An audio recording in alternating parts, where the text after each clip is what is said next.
Hello and welcome to last hope. मेरा नाम है नवीन शुक्ला और इस वीडियो में मैं बात करने जा रहा हूँ मिनरलॉजी के बारे में।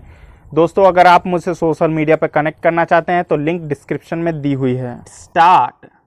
मिनरलॉजी, मिनरल प्लस लॉजी दो टर्म से मिलकर बना है, मीन्स स्टडी ऑफ मिनरल्स। एक छोटे लेमैन टर्म में आप देख सकते हैं। तो मिनरल्स क्या होता है मेरे दोस्तों?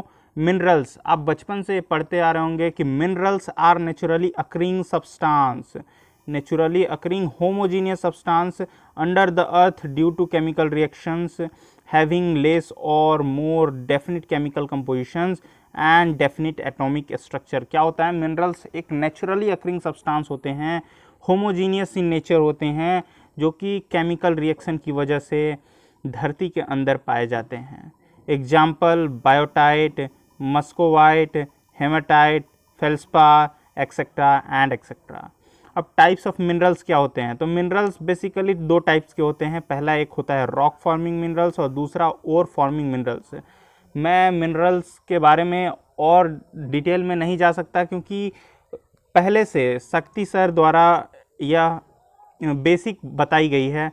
सो आपको मैं ऊपर ऊपर से एक बेसिक आइडिया दे दिया, और अगर आप डीप थोड़ा नॉलेज जानना चाहते हैं तो आप वो मिनरल्स वाले जो मिनरलॉजी वाले जो लेक्चर्स है शक्ति सर द्वारा, उसको देख लीजिए, लिंक डिस्क्रिप्शन में दी हुई है। Now coming to the igneous rocks and silicate minerals. हम लोग इसमें देखेंगे इग्नियस रॉक्स और सिलिकेट मिनरल्स के बारे में इस लेक्चर्स में।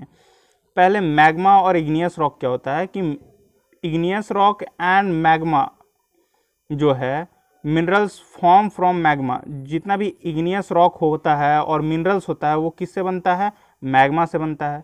अब दोस्तों मैग्मा क्या होता है? तो मैग्मा एक कॉम्प्लेक्स लिक्विड होता है जिसकी कॉम्पोजिशन वेरी करती रहती है और प्रॉपर्टीज़ भी।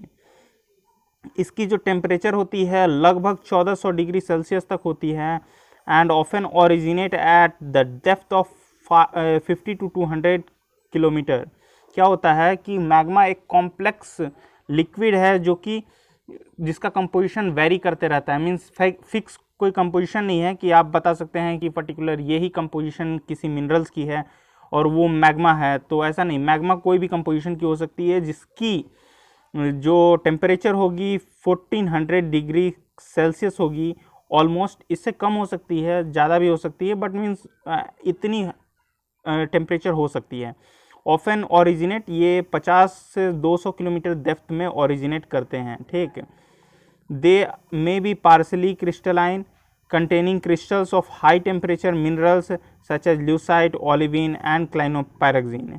हो सकता है कि ये पार्सली क्रिस्टलाइन हो नेचर में, ठीक, या पार्सली क्रिस्टलाइन अगर नहीं है तो मीन्स ये लिक्विड फॉर्म में होगा। इसकी हाई टेम्परेचर कुछ मिनरल्स कंटेन कर सकता है। अगर पार्सली जिस समय क्रिस्टलाइन स्टेज में होगा तो उस समय कुछ मिनरल्स कंटेन करेगा, high temperature minerals such as leucite, olivine and clinopyroxene. ठीक, अब देखिए इग्नियस रॉक क्या होता है। तो इग्नियस रॉक, जो भी रॉक क्रिस्टलाइजेशन मैग्मा के क्रिस्टलाइजेशन से बनता है उसको हम क्या बोलते हैं?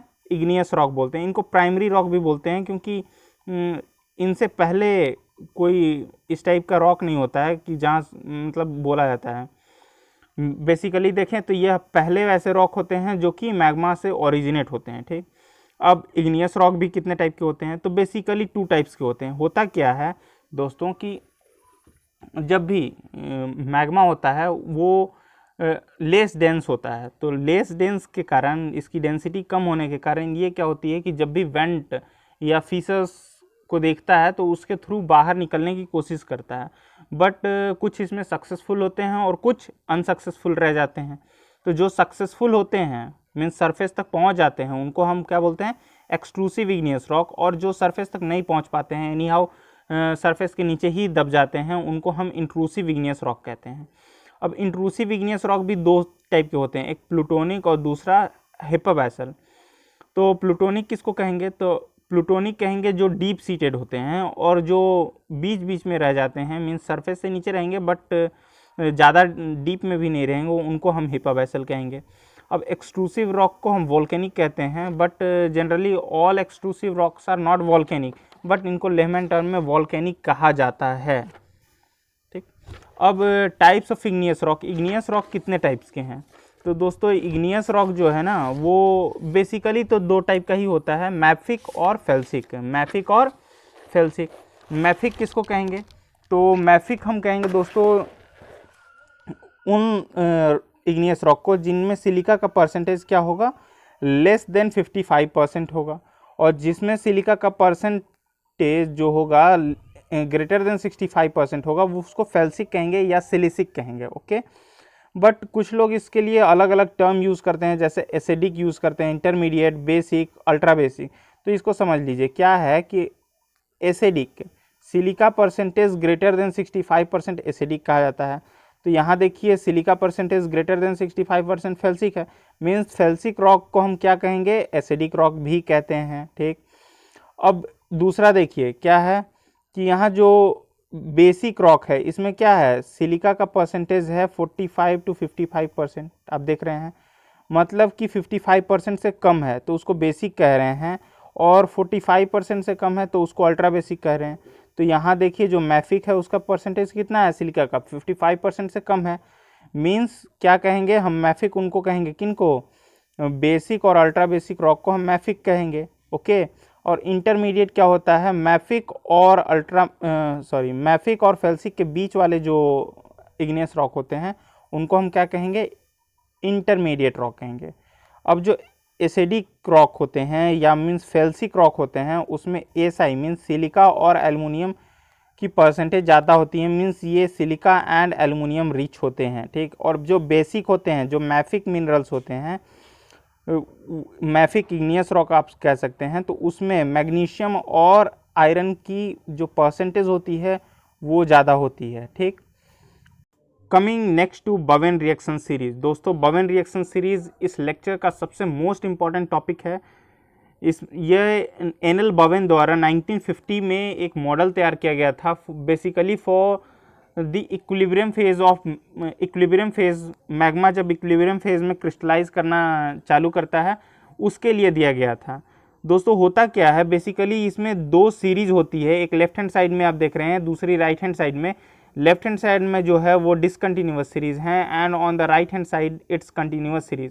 होता क्या है दोस्तों कि ओलिविन जो कि लेफ्ट हैंड साइड में है, वो क्या करता है कि सबसे पहले जब मिनरल क्रिस्टलाइज करना चालू होता है, मीन्स जैसे जैसे कूल होगा, जैसे जैसे मैग्मा कूल होगा, तो क्या होगा कि मिनरल का क्रिस्टलाइजेशन चालू होगा। तो पहला मिनरल जो क्रिस्टलाइज करेगा डैट इज ओलिविन जब मेल्ट के साथ दूसरा रिएक्ट करेगा फिर तो क्या होगा, ऑर्थोपायरेक्सिन फॉर्म होगा। सिमिलरली ऑर्थोपायरेक्सिन जब मेल्ट के साथ रिएक्ट करता है तो क्लाइनोपायरेक्सिन बनता है। सिमिलरली क्लाइनोपायरेक्सिन व्हेन मेल्ट के साथ रिएक्ट करेगा तो एम्फीबोल बनाएगा। In the same way amphibole when react with the melt it will form biotite. But ये कंटिन्यूअस सीरीज के साथ ऐसा नहीं होता है। कंटिन्यूअस सीरीज में throughout the process of crystallization plagioclase ही रहता है। प्लेजियोक्लेज देखिए क्या होगा कि एनॉर्थाइट मीन्स इसका केमिकल कंपोजिशन क्या होगा कि एनॉर्थाइट का जो केमिकल कंपोजिशन है same chemical composition throughout the melt रहता है। ओलिगोक्लेज तक देख रहे हैं प्लेजियोक्लेज ही रह रहा है, बस इसमें क्या हो रहा है कि इसका थोड़ा बहुत चेंजेस हो रहा है केमिकल फार्मूला में। ठीक, नीचे आप देख सकते हैं रेसिडुअल फेज है, और जैसे जैसे ऊपर से नीचे की तरफ हम बढ़ेंगे ये क्या हो रहा है, टेम्परेचर हमारा डिक्रीज कर रहा है।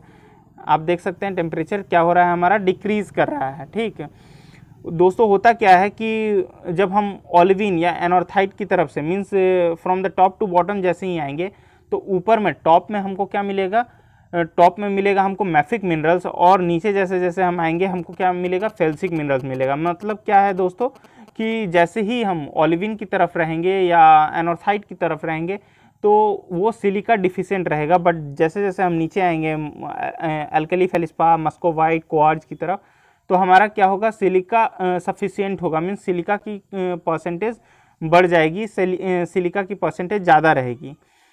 एक और चीज़ समझने वाली बात यह है कि इक्विलिब्रियम के केस में तो ऐसा हो रहा है कि पहला मिनरल बन रहा है फिर दूसरा मिनरल बन जा रहा है, मेल्ट के साथ रिएक्ट करने के बाद। सिमिलरली या एक ही मिनरल का दूसरा फॉर्म चेंज होते जा रहा है प्लेजियोक्लेज के सीरीज़ में, आप मीन्स कंटिन्यूअस सीरीज़ में आप देख सकते हैं।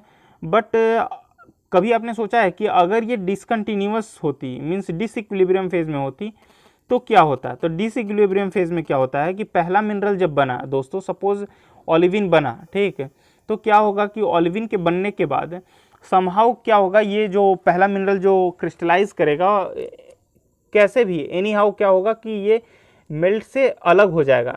Either it will settle down और समहाउ इट